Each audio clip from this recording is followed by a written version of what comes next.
Welcome back to another episode of the True Crime Remix with me, your host, Omega Keys. Make sure you hit the subscribe button, follow, and rate us depending on the platform.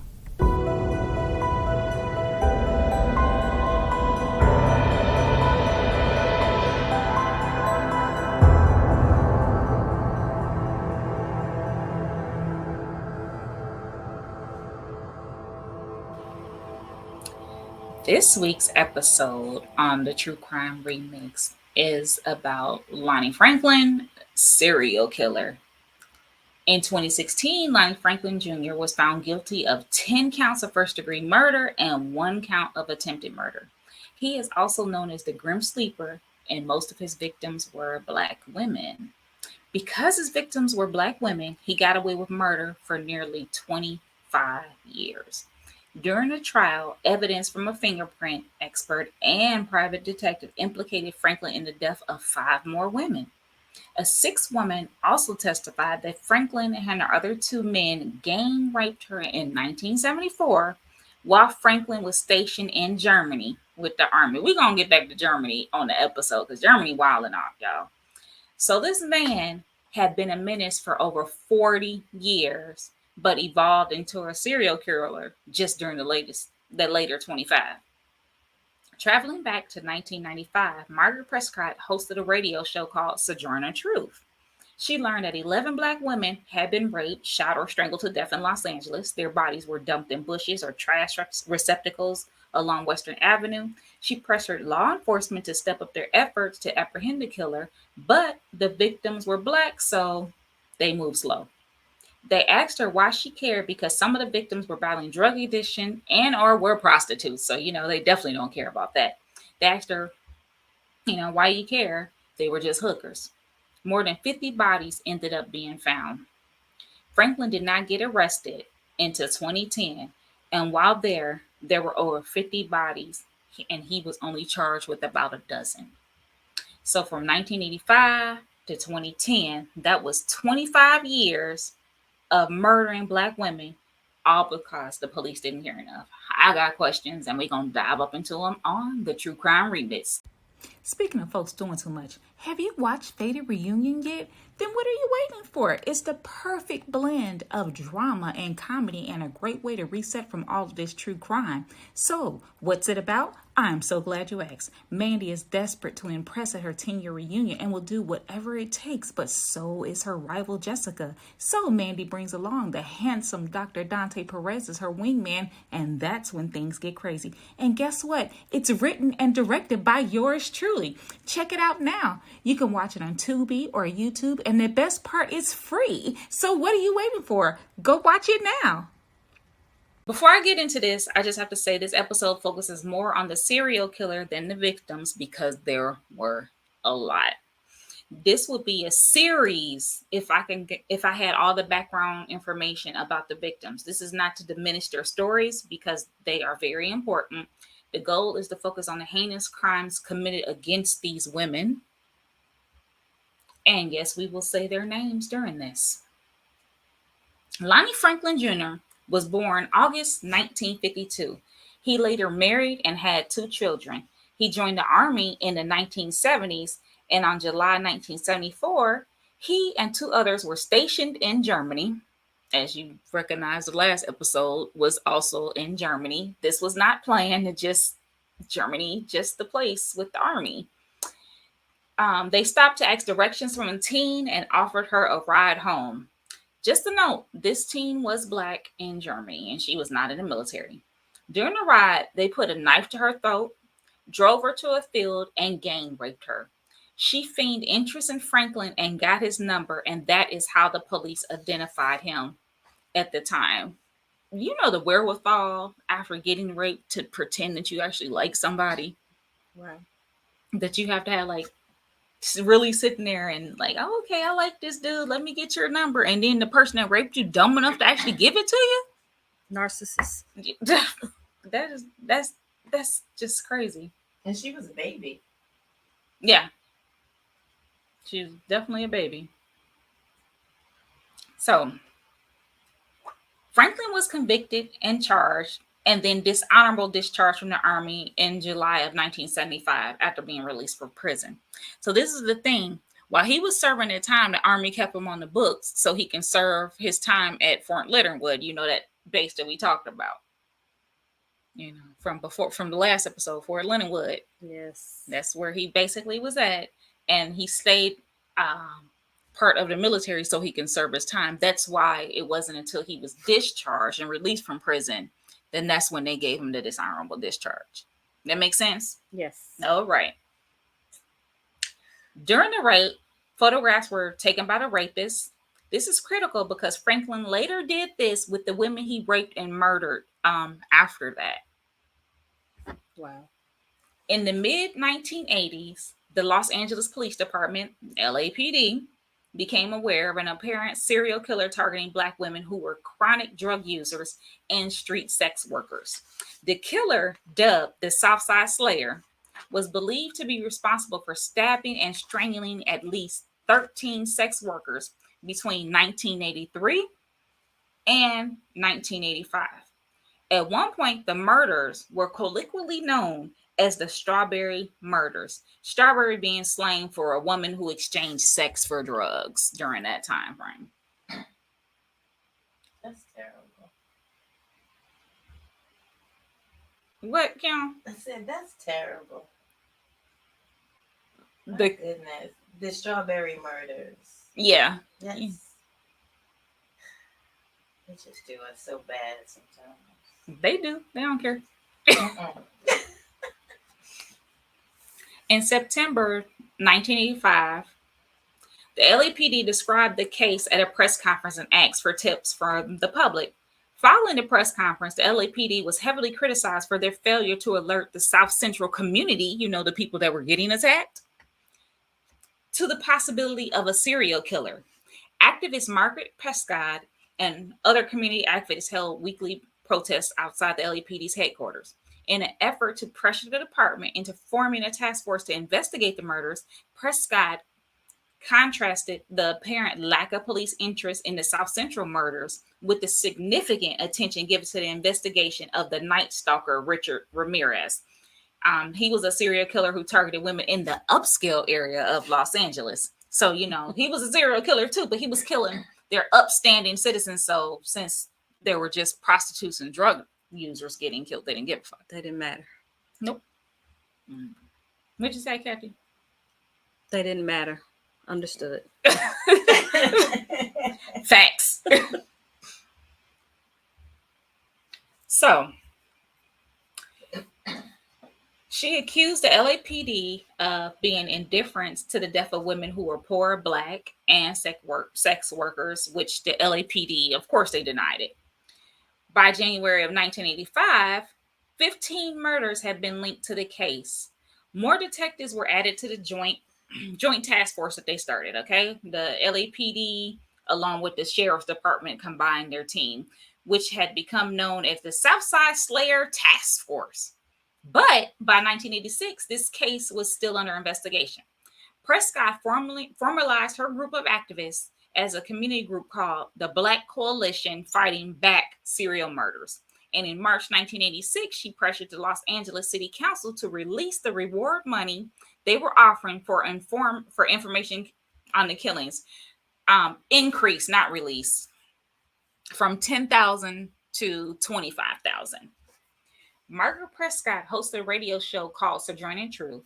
She pressured law enforcement to step up their efforts to apprehend the killer, but the victims were Black.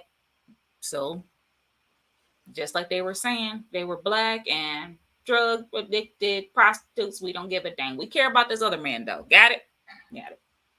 They asked her why she cared, because some of the victims were battling addiction. They were just hookings, they just did not care. By the late 1986, several different conflicting descriptions caused the investigators to doubt their original theory of a single killer being responsible for all the murders. Basically, Los Angeles was wild during this time. There were so many murders that even though they were serial killers, they couldn't figure out who was doing the killing.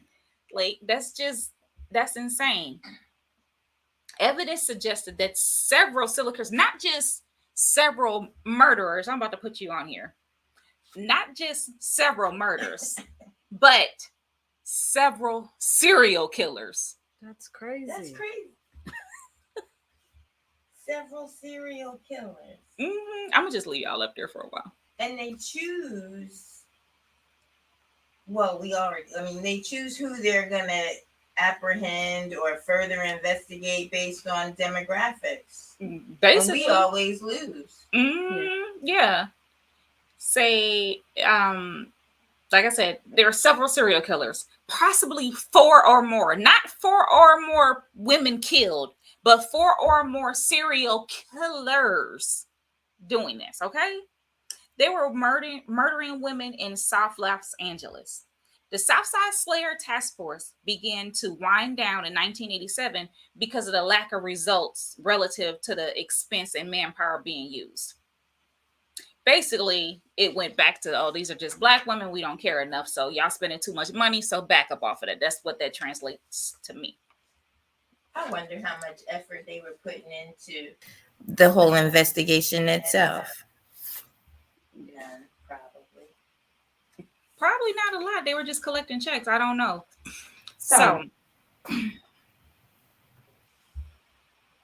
over the following years, it was found that serial killer Louis Crane committed at least 2 of the so-called Southside Slayer murders, and serial killer Michael Hughes, Daniel Lee Serbert, Chester Turner, and Ivan Hill committed at least 1 each. In addition, some of the murders may have been committed individually by the women's pimps or clients unrelated to any, or not related to serial killing at all. That's what they're saying. They're blaming the pimps now. The pimps out there killing, they're killing their moneymakers, y'all.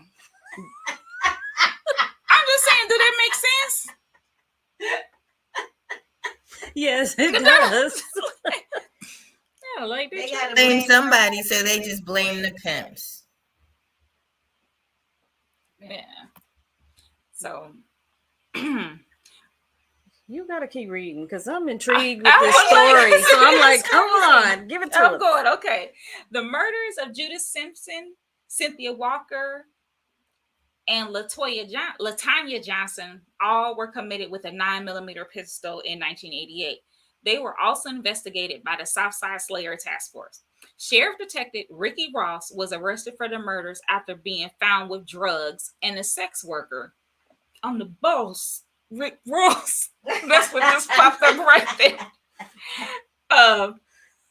So basically, this detective, was arrested for murders after he was caught with drugs and a sex worker in a vehicle. The own detective. I don't know if he was part of the task force, but he was a detective out there and he's the one sleeping with him. So that excluded him from some of the people. Ross was charged in murders after his gun was forensically linked by the LAPD to the bullets from 2 murders. He was released after independent forensic analysis found it was unlikely that Ross's gun was the murder weapon. This is why they have unsolved mysteries. Right. And they can't get to the problem. No. So now he was caught with him, but the gun didn't match. So basically, yeah, all 3 of those murders remain unsolved. Wow. One particular group of killings, which were linked by common elements, include the use of a .25 caliber firearm, remain unsolved and accounted for by any other known serial killer. So there's still somebody out there, along with the other 9mm killings. The first known murder in this series was the murder of Deborah Jackson in 1985, which was linked to the August 1986 murder of Henrietta Wright by forensic firearm examination. By 1987, there were 7 victims linked to the same gun, all of whom had been shot in the chest at close range. 2 decades later, the perpetrator of those crimes was dubbed the Grim Sleeper. This is where Lonnie comes in. Due to the long period of apparent inactivity between the murders. Let me just say, Eddie's was the serial killer haven in Los Angeles. Boy, this is unnerving and insane. Even if you weren't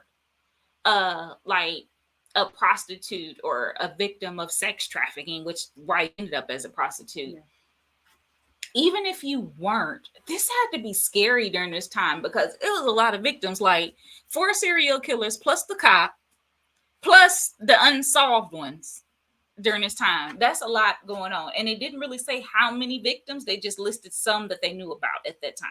So Franklin's victims strayed from the standard protocol too.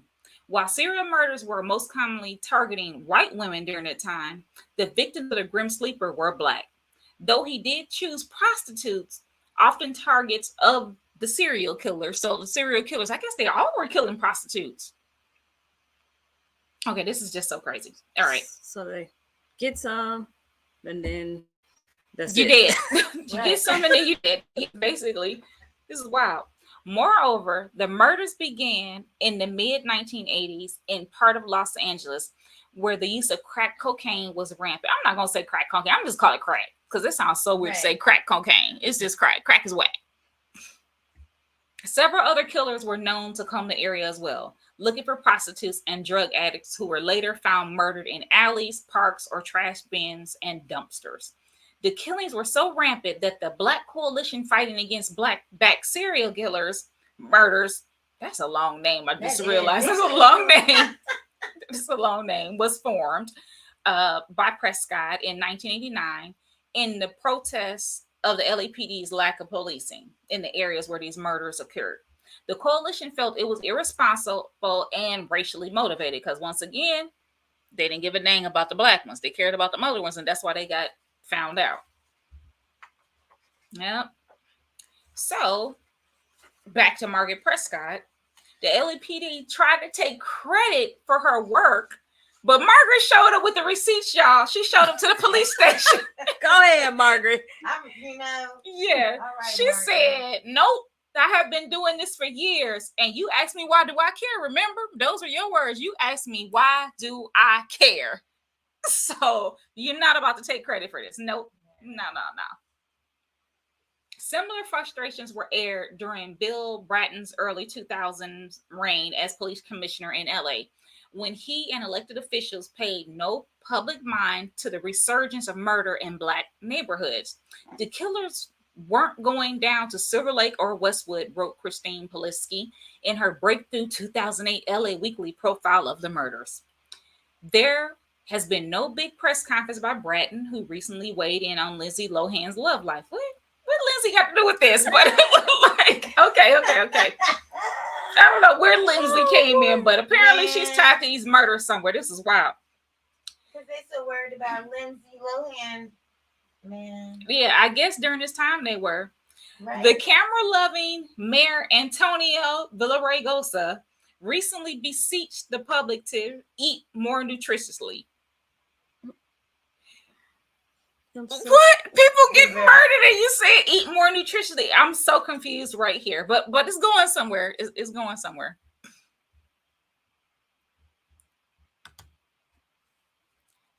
So, even with the identity of the killer ravaging poor black neighborhoods still unknown, the LAPD did not alert communities of the danger or assemble a task force, to solve the Grim Sleeper murders after 2 new bodies were discovered in 2002 and 2003. So mind y'all, remember we started in 1985 with these. Now we're in 2002 and 2003. Although the LAPD saw a pattern in the murders in the late 80s and the early 2000s, they did not share this new discovery with the families of those killed. So, like, new evidence came out, and they basically was like, your prostitute family member wasn't worth me delivering this information to you, so forget you. That's what it sounds like what happened to me. I'm gonna go with that story. In May 2007, the slaying of Janika Peters, 25, was linked through DNA analysis to at least 11 unsolved murders in Los Angeles. The first of which occurred in 1985. That same year, in secrecy, the LAPD formed the 800 Task Force. Remember, the other task force had a different name. But now this is called the 800 Task Force. And why they did it in secret, I don't know. It was composed of 6 detectives overseen by the robbery homicide unit. After a 4-month investigation, LA Weekly investigative reporter Christine Polinsky broke the news of the task force existence, the link between the Peters killing and the earlier murders, and the silence of Mayor Antonio Villarregos. Remember, he said, eat well and, these killings will stop. And the police chief, William J. Bratton, regarding the killer's existence. Villaraigosa and Bratton neither issued a press release nor warned the community. In some cases, LA Weekly was the first to inform the families that their daughters had long been confirmed as victims of the serial killer. So basically, they knew it was the serial killer, but they still did not tell the family after years. So the family found out when the news broke of this undercover task force, but that good investigative report, and I like that woman that did that. In September 2008, Los Angeles officials announced that they were offering $500,000 reward to help catch the serial killer. On November 1st, the case was featured on the Fox program America's Most Wanted. And that's where I also got my love of true crime from, Unsolved Mysteries and America's Most Wanted. So we're circling back to that because they're an important piece for catching people. On February 25th, 2009, Bratton addressed the press for the first time regarding the case, at which time the police formally gave the killer the Grim Sleeper nickname, was chosen by LA Weekly. Bratton also released a 911 call from the 1980s in which a man reported seeing a body being dumped by Franklin. Y'all, I'm so done. Wow. So they had this man in the 80s dumping a body. And they gave a detailed description and license plate number of a van connected with the now closed Cosmopolitan Church, which is where Lonnie was at, and with the description of him. Like, I'm just so done. Why is the policing so bad? Law enforcement missed the opportunity to catch Franklin because his DNA was not previously collected. In 2003, Franklin was convicted of a felony and was serving 3 years of supervised probation. Okay. In 2004, voters passed Proposition 69. Oh my gosh. Why did I not want to say that? I just not want to say it, okay? Which requires that DNA must be collected from all felons and anyone arrested on certain specific charges. It also requires the expansion of the DNA database. Authorities collected and sorted through thousands of DNA samples. While he was on probation, Franklin's DNA was supposed to be entered into the system, but was not, as probation officers did not collect samples from people who were on unsupervised probation between November 2004 and August of 2005. So basically, he was on probation. They still did not connect this man's DNA. The probation department did not have the resources to collect samples into August of 2005. Franklin was identified, at least in part, by familial DNA analysis. Police had found no exact matches between DNA found at the crime scenes and any other profiles in California, in California's DNA profile database. They searched the database for stored profiles that demonstrated sufficient similarity to allow police to infer a familiar relationship, basically one of the family members. So this is tripping me out. They found similar DNA belonging to Franklin's son, who had been convicted of a felony weapons charge in 2008. Christopher was too young to have committed the murders, but the familiar DNA match led investigators to look at his father, Lonnie, as the likely perpetrator. The guy from the 1980s that was seen dumping a body. Crazy. Just insane. One undercover police officer pretended to be a waiter at a restaurant where Franklin ate, collecting dishes, silverware glasses, and pizza crust to obtain tea. I mean, his That's trash. So that pizza crust is what he needed to have been picking up. That's what he needed to be doing. If he wasn't locked up, you needed to be doing he's just a garbage human. Okay. According to Cooley, detectives then used a piece of discarded pizza along with saliva found on one of the victims to establish a DNA match. So that's why that pizza crust comment was important. Right. Not that he was just a garbage ass person and it needed to be there anyway. Wow. But yeah. On July 7th, 2010, I said 2020. On July 7, 2010, Franklin was arrested. The Los Angeles County District Attorney's Office charged him with 10 counts of murder, 1 count of attempted murder, and special circumstances allegation of multiple murders. Upon arrest, Franklin was described by neighbors as a friendly and quiet person. They usually are. Them the ones. Right. Oh, Jeffrey Dahmer in the making over there before Jeffrey Dahmer. Right. He often worked on cars in his front yard while chatting with passersby. Not something that a person who fit the profile of a serial killer would do. More specifically, over 80% of serial killers were white. Between the ages of 20 and 30, Franklin was a black male who committed his first known murder at the age of 32. So not only do they not look for black victims, but they don't look for black serial killers either. Nope, they do not. My goodness. On December 16th of 2010, that same year, the LAPD released 180 photos of women found in Franklin's home after unsuccessful attempts to identify the individuals who were possibly additional victims. These people are not suspects. They don't even know if they were victims. But what they did know, Lonnie Franklin's reign of terror in the city of Los Angeles, which spanned well over 2 decades, culminating with an almost dozen murder victims, certainly needed to be investigated further. You think? I just have nothing to say. In all, investigators found over 1,000 photos. It went up from 180 to 1,000. Wow. After this investigation. That's crazy. Yeah. And several hundred hours of video in his home.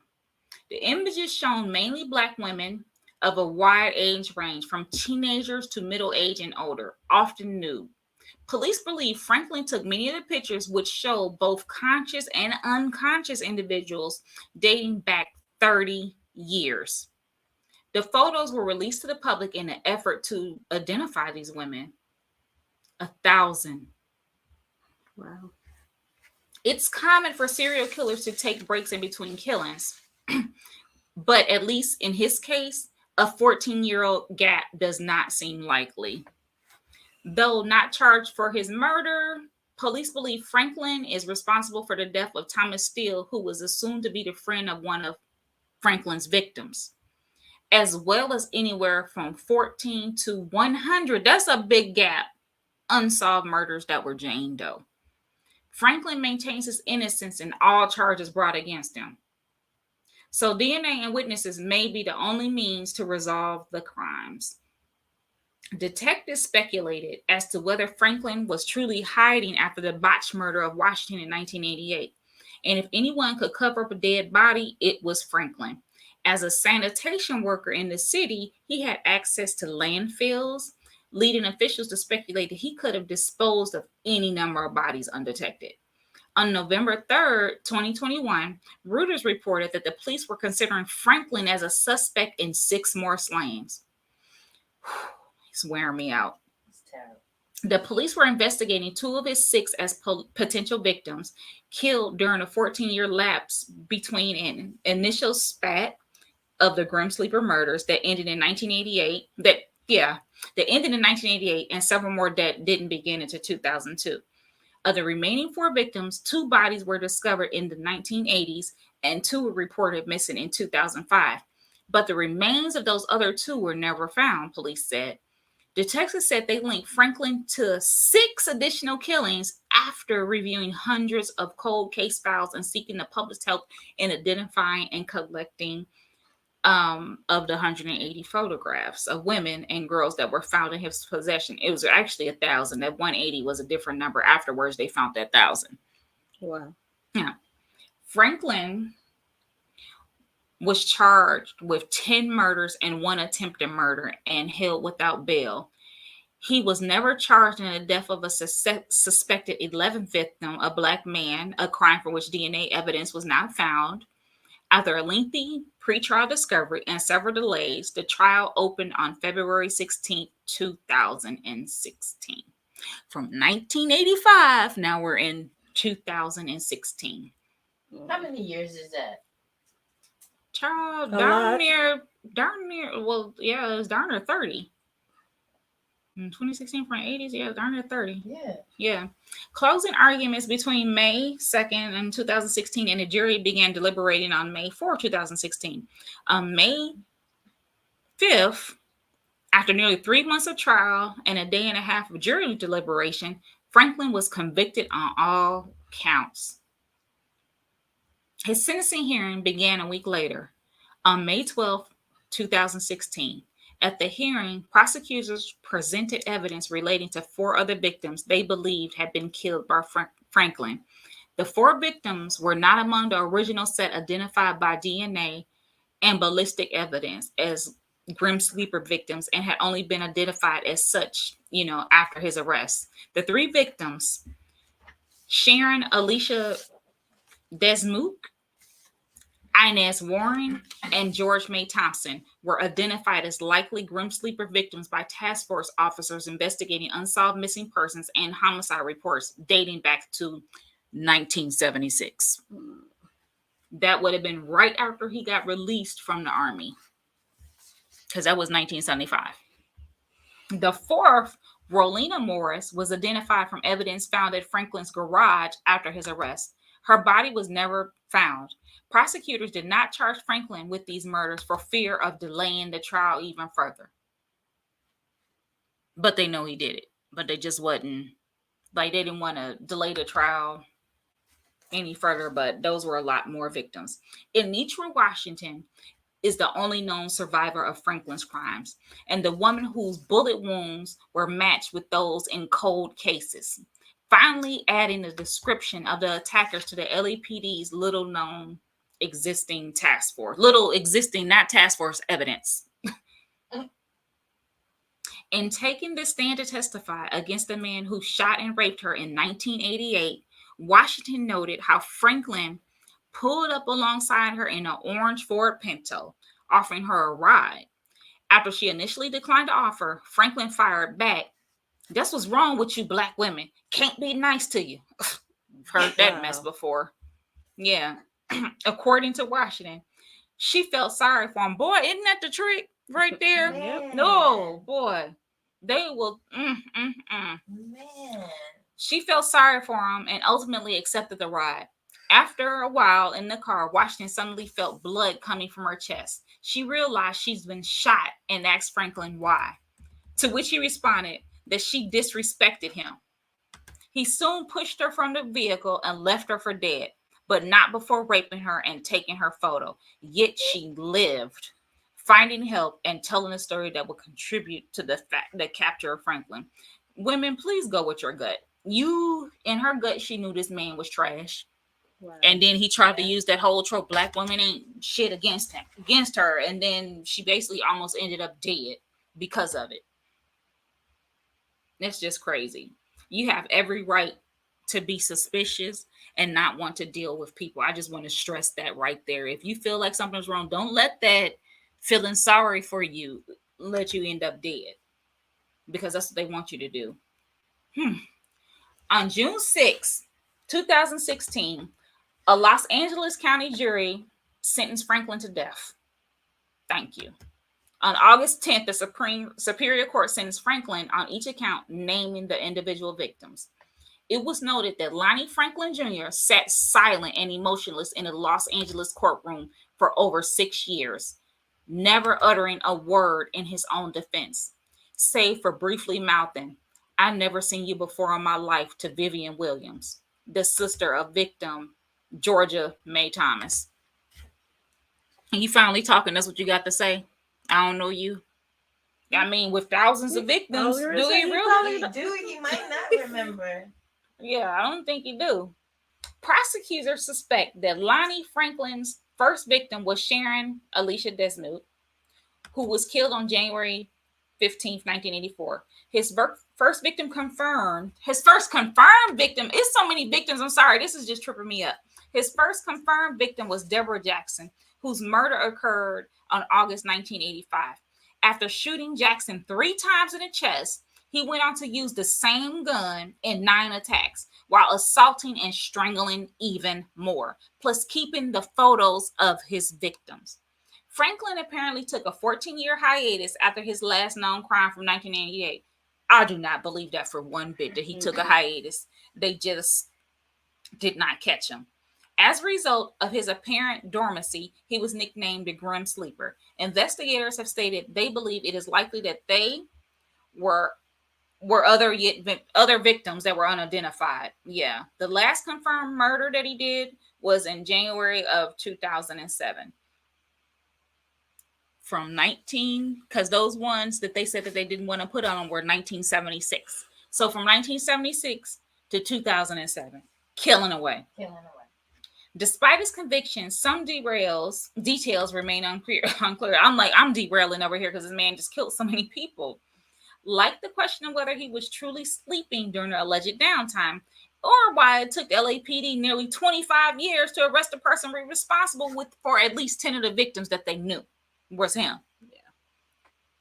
All but one of these victims were a black woman. One of the suspected victims was a black man. Many of his victims were sex workers, and Franklin was known to have frequent contact with sex workers. All of his victims were found outdoors, often in alleys a short distance from downtown Los Angeles. He shot all of his victims with a .25 caliber gun. Franklin took many photographs of nude women and kept the records in his garage. On March 28th, 2020, Franklin was found dead in his cell. That's me slow clapping. His cause of death is pending the results of an autopsy as reported. However, there were no signs of trauma as of August 22, 2022. His cause of death and the results of the autopsy have not been publicly released. I hope they worked as hard as on his autopsy and figuring out what happened as they did with those task force trying to find out what happened to those women. Just as diligently as they did not. Okay, family, that was a lot to unpack. This is I'm going to go with y'all thoughts first. What's your thought? I'm just in wow. That's a lot. That's just a whole lot. That's all I can really say. It's a whole lot. It's a lot to take in. You got a thought, Kim? I agree with Kathy. That's a lot. And you don't know if it's poor policing, the DNA, that was a thing, because I don't know how much we had DNA back in 1976, but still, at the end of the day, you're in Black communities killing Black folks and nobody cares. Being a Black man, being a serial killer as a Black man, and you're in LA, which most of the times, we know they pin murders, crimes, or whatever, murders on Black people. Anyway, so the fact that this went undetected, you had witness, you had so much going on, and it just continued. It is baffling to me. Yeah, one thing that Kim said, she said she didn't know it was bad policing. Oh, it was absolutely bad policing. That was absolutely bad policing. Like they weren't even telling the families when they found out information that there was a serial killer, that When they found information, they didn't even let the family know that they were killed by serial killers. It was like, oh, we keeping it quiet. We ain't saying nothing. We're not going to tell the public that there's a serial killer. So they allowed this man his breeding ground. But if you have the detective, sheriff, or whatever he was as part of Yeah, this, he was part of it. Yeah, that was Detective Rick Ross, wasn't it? Yeah. So I mean, if he was out doing things, I mean, you're not going to shed light on other things because you're part of you're part of it. That's right. For sure, you gonna get Rick could have got caught up in some mess. Man, I tell you, Mr. Ross was not going down for y'all. So no, he wasn't. He wasn't. Indeed. Right. So my final thoughts on this are, even now, Black women go missing daily, and the police do little to nothing about it. One of my friends' 19-year-old cousin was found in a field earlier this year in 2022. They had a video of a white man walking with her into the field and still have yet to arrest him. Oh, and even with that video, it took a man hunting for deer to find her body. They had the video. They claim we can't find her, but then the man hunting went and found the same body. They didn't even bother looking in the field. That's disgraceful. Yeah, but that's a story for another day. All I can say is, Black women, please be aware. Yes. You're better off safe than dead. I don't care about men sitting there saying, oh, this is why we don't mess with Black women, this and that, Black women, this. You have every right to have your guard up, because this is insane. And the fact that this went on for 25, actually it was more than 25 years. This went on for 40 years with this man, because it honestly was from 1976 up until 2007, but he didn't go to trial until, 2010 is when he started going to trial, but it didn't get finished because it was so many people into 2016. But that's a long freaking time to go killing. And then he's sitting up there, and all he said to the woman in the court was, I don't recognize you. Basically, yeah, the rest of them. Right. Yeah, I know, but I don't know you. Yeah, like that is just wow. And so that concludes this episode on Lonnie Franklin, serial killer with a long history, killing spree. Make sure you stay up with the True Crime Remix. Hey, you can leave us a review on Apple Podcasts. You can leave us a review there. Or if you got a comment when we post this on YouTube, you can leave it there as well. You can follow us on Instagram at True Crime Remix. You can follow us on Facebook at True Crime Remix, and Twitter too. We just got to get to making them tweets. We don't know, since they just started changing everything on Twitter. We'll see how that one goes. Yeah. We'll see how that goes. We should rock like GM. GM pulled off their ads until they was, trying to be certain how Twitter was going to look. So. Yeah, that's where I'm at right now. So as far as that goes, that's the end of the episode. Thank you for listening or watching this episode of the True Crime Remixed with your host, Omega Keys, and my girls, Kathy Taylor and Kimberly Edward. Don't forget to subscribe.